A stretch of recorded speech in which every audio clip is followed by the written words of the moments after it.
হে everybody, চলে এসেছে সবাইকার প্রতীক্ষিত সেই ভিডিও। আজকে প্রেগনেন্ট হয়ে যান, 10 বছর পর মা হন।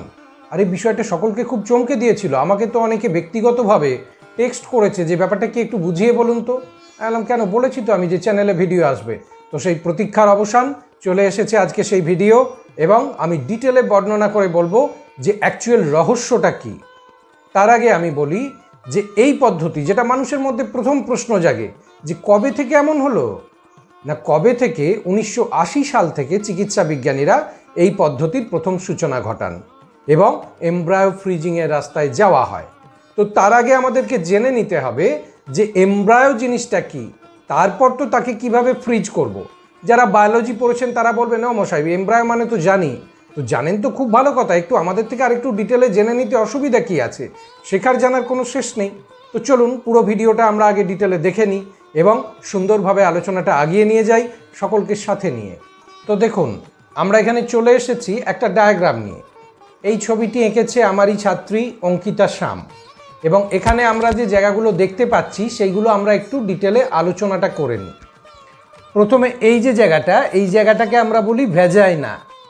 ভ্যাজাইনার পর এটা ফিমেল রিপ্রোডাক্টিভ সিস্টেমের একটা অংশ। ভ্যাজাইনার এই যে পরবর্তী অংশ, এই পরবর্তী অংশটাকে আমরা বলি সার্ভিক্স, এবং এর পরবর্তী অংশটা হচ্ছে ইউটেরাস। এবং এখান থেকে আপনারা দেখতে পাচ্ছেন এদিকে ফ্যালোপিয়ান টিউব, এদিকে ফ্যালোপিয়ান টিউব, এবং সেই ফ্যালোপিয়ান টিউব থেকে এখানে আমরা দেখতে পাচ্ছি ওভারি, এবং ওভারি থেকে ওভা প্রোডাকশান হওয়ার পর ফ্যালোপিয়ান টিউবের মধ্যে এসে সেটা ফার্টিলাইজেশন হয়। ফার্টিলাইজেশন মানে হচ্ছে পুরুষের যৌন এককের সাথে মহিলার যৌন এককের মিলন, দ্যাট ইজ স্পার্মের সাথে ওভার মিলনটা হচ্ছে এই জায়গায়। এরপর সেটা এসে ইউটেরাসের মধ্যে ইমপ্ল্যান্টেশন হয়। তো আমরা যদি গোটা জার্নিটা দেখা শুরু করি, তাহলে গোটা জার্নিটা হচ্ছে, ধরুন প্রথম একটি স্পার্ম তার যাত্রা শুরু করলো এখান থেকে। তো এই জায়গায় প্রায় 300 বিলিয়ন স্পার্ম থাকে, এবং সেই স্পার্ম সকল যাত্রা শুরু করে এই সার্ভিক্স জোন পেরিয়ে ইউটেরাসের মধ্যে এলো। এবং এই যে যাত্রাটা হচ্ছে, এক তো হচ্ছে যে ফ্ল্যাজেলারি মুভমেন্ট, স্পার্মের যে টেল অংশ আছে সেটাকে মুভ করে করে স্পার্ম যায়। দুই হচ্ছে এই ইউটেরাসের মধ্যে যে মাস্কুলার লেয়ার আছে, সেই মাস্কুলার লেয়ারটাকে আস্তে আস্তে আস্তে আস্তে মুভ করিয়ে নিয়ে যায়।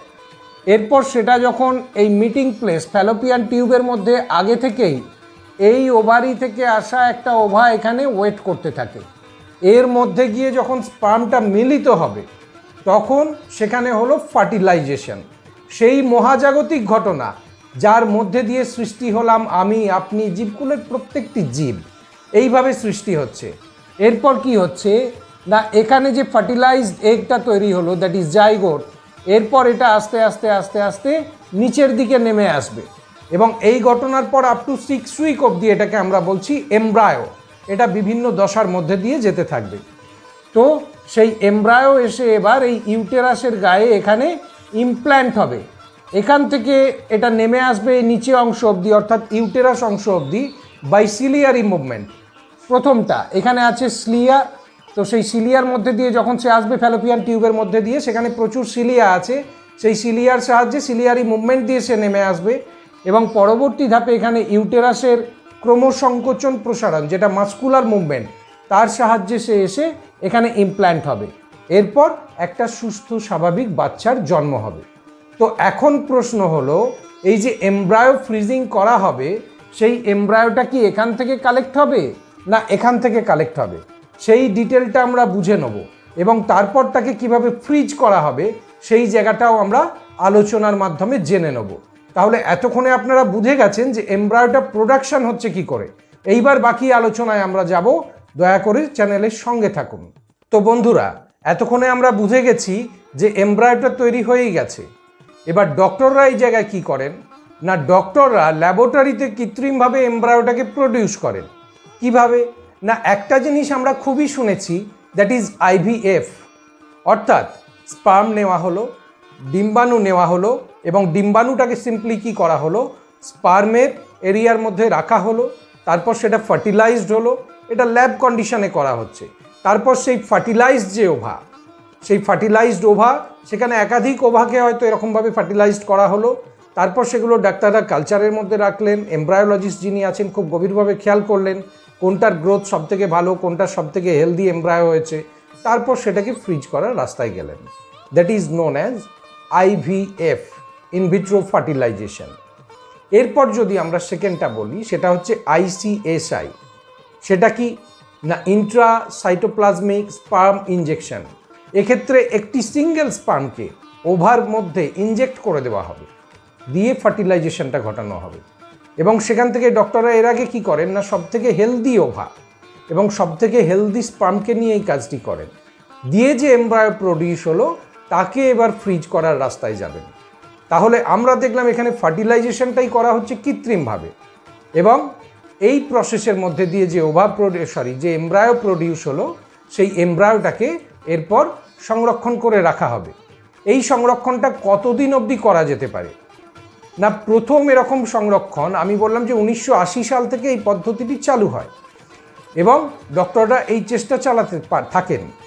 প্রথম এইভাবে সংরক্ষণ করা হলো 1983 সালে, এবং দেখা যাচ্ছে যে সেই 1983 সালে সংরক্ষণ করা এমব্রায়ো 10 বছর অবধি ছিল। তো ঘটনাটা হচ্ছে যে এখনও এই ঘটনার 40 বছর পূর্তি হয়নি। তো ম্যাক্সিমাম কতদিন অবধি রাখা যেতে পারে এটা আরও অনেক রিসার্চের ব্যাপার। আমরা অলরেডি দেখে নিয়েছি যে 10 বছর অবধি রাখা যেতেই পারে এবং সেখান থেকে সুস্থ স্বাভাবিক বাচ্চার জন্ম হয়। এখন এবার প্রশ্ন হলো যে এই যে রাখা হয় এটা কিভাবে রাখা হয় না, রাখাটা যেটা হবে সেটা কিন্তু খুবই সমস্যার একটা কাজ। কেন সমস্যার কাজ?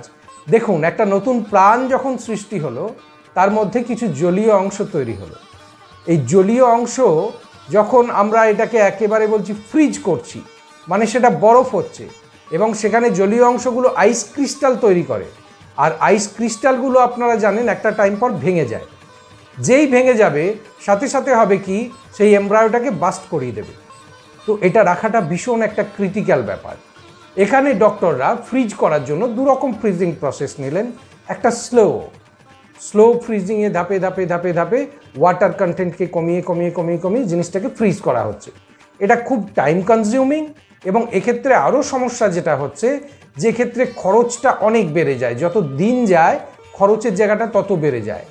আর একটা যেটা তারা করছেন দ্যাট ইজ ভিট্রিফিকেশন। তো এই ভিট্রিফিকেশনটা কী জিনিস না, ভিট্রিফিকেশনটা হলো এত কুইক ওটাকে ফ্রিজ করে দেওয়া হচ্ছে যে ভেতরের জলীয় অংশটা বরফ হওয়ার সময়ই পাচ্ছে না, আইস ক্রিস্টাল তৈরি করার সময়ই পাচ্ছে না। কীরকম না, আমরা মেরু প্রদেশে দেখেছি যে জলের, এগুলো টিভিতে দেখেছি, যারা জাননি তারা আর কি করে দেখবেন, টিভিতে দেখেছি, বিভিন্ন সিনেমায় দেখেছি, বা আমরা ভূগোল বইয়ে পড়েওছি যে জলের ওপর অংশটা পুরো বরফ হয়ে গেছে, নিচের অংশে কিন্তু জলীয় অংশটা আছে এবং তার মধ্যে শিল মাছ থেকে আরম্ভ করে সামুদ্রিক যে সমস্ত প্রাণীরা আছে তারা সেই জলের ওয়েদারের মধ্যে দিব্যি আছে। তো খুব কুইক যদি এটাকে ফ্রিজ করে ফেলা হয় তাহলে ঠিক একই ঘটনা এই এমব্রায়োর ক্ষেত্রেও ঘটে। আউটার অংশটা পুরো ফ্রিজ হয়ে গেছে, ভেতরের অংশটা শীতল কন্ডিশনে ইনট্যাক্ট অবস্থায় আছে।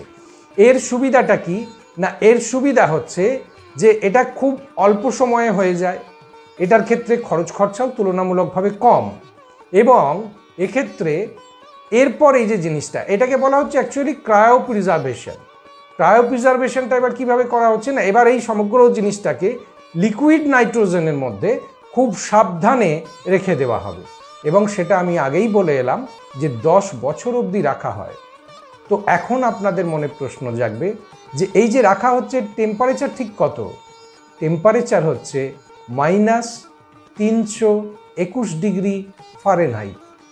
তাহলে লিকুইড নাইট্রোজেন লেয়ারের মধ্যে -321 ডিগ্রি ফারেনহাইট তাপমাত্রায় আপনার ভবিষ্যৎ প্রজন্ম অপেক্ষা করতে থাকবে কবে আপনি গ্রিন সিগন্যাল দিয়ে তাকে পৃথিবীর বুকে নিয়ে আসবেন। তো এখন কথা হচ্ছে, যেখানে নর্মাল বায়োলজিক্যাল প্রসেসেই সন্তান উৎপাদন সম্ভব, তাহলে এই প্রসেসের গুরুত্ব কতটা না, যারা সমস্যার মধ্যে দিয়ে যান তাদের কাছে এই প্রসেসের গুরুত্ব অপরিসীম।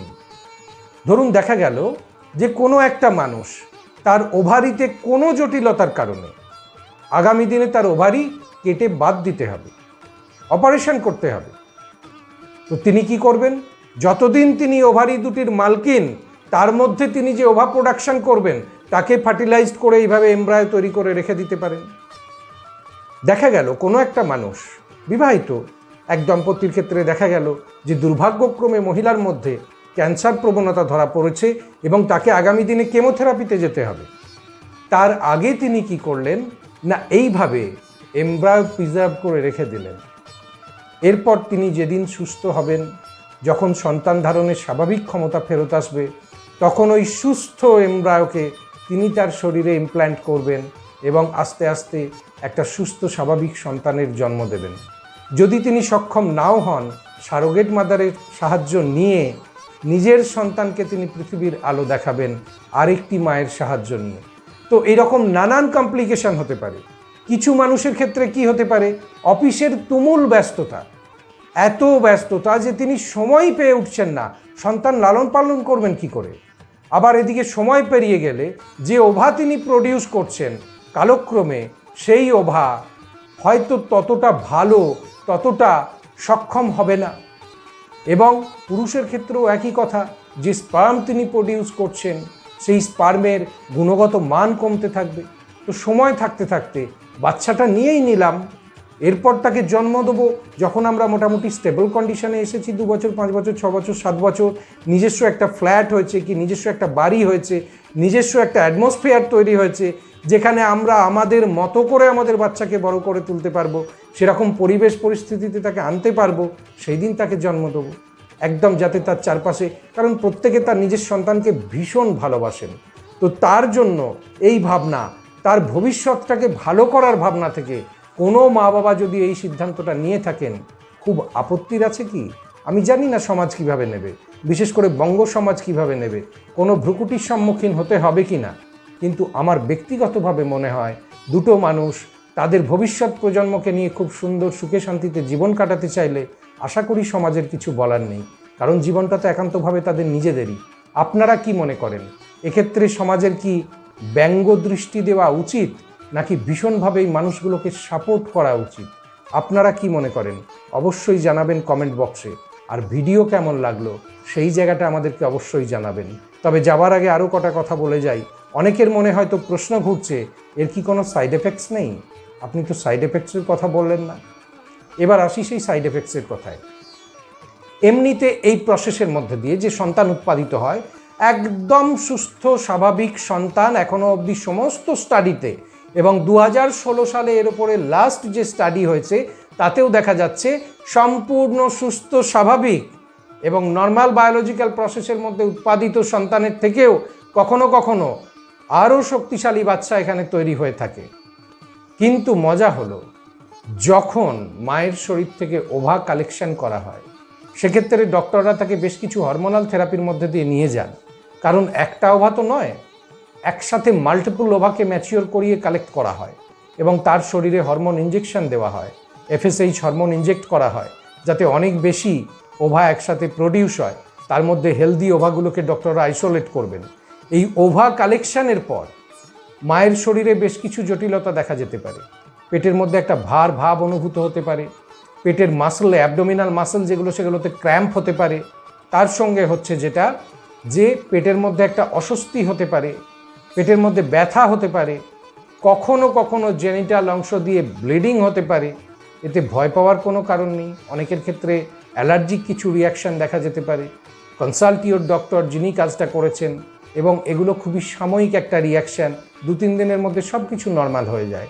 তো যারা এভাবেও ভাবতে চান, যারা ভেবে নিচ্ছেন যে আগামী দিনে আমার ওভারি সার্জারি হয়ে যাবে, মানে ভবিষ্যতে কি আমি আর কোনোদিন মা হতে পারবো না, এমন সম্ভাবনা বর্তমান প্রজন্মে আর সম্ভব নয়। আপনার কাছে মা হওয়ার সমস্ত রকম উপায় নিয়ে এসেছে চিকিৎসা বিজ্ঞান। আমাদের চ্যানেলের সঙ্গে থাকুন, নিয়মিত এমন ধরনের আপডেট পেতে থাকুন, এবং এগুলো পাওয়ার জন্য অবশ্যই সাবস্ক্রাইব করে নিন আমাদের চ্যানেলটা, না হলে কিন্তু সব ভিডিও সবার আগে আপনার কাছে পৌঁছবে না। আর আমি বারবার বলবো, চ্যানেলে আরও নতুন নতুন বিষয় পেতে, যেগুলো হয়তো সব অডিয়েন্সের জন্য সবসময় ওপেন করা সহজ হবে না, সেগুলো আমরা শুধুমাত্র মেম্বারদের জন্য রাখবো, স্পেশাল কিছু এপিসোড। তাই চ্যানেলের মেম্বারশিপ নিতে ভুলবেন না। এর জন্য দেখবেন যে ভিডিও যখন চলছে, নিচে যেখানে আপনারা সাবস্ক্রাইব করেন সেই জায়গায় পাশেই একটা বাটন আছে, জয়েন বাটন। এই জয়েন বাটনে জয়েন করে যান, তাহলে চ্যানেলের সঙ্গে আপনাদের সম্পর্ক আরও গাঢ় হবে, আরও দৃঢ় হবে এবং চ্যানেলের কোনো রকম কোনো আপডেটই আপনারা মিস করবেন না। সো আজকের ভিডিও এইটুকুই। ধন্যবাদ সকলকে। ভালো থাকুন, সুস্থ থাকুন, পেয়ারা নিউট্রিশনের সঙ্গে থাকুন।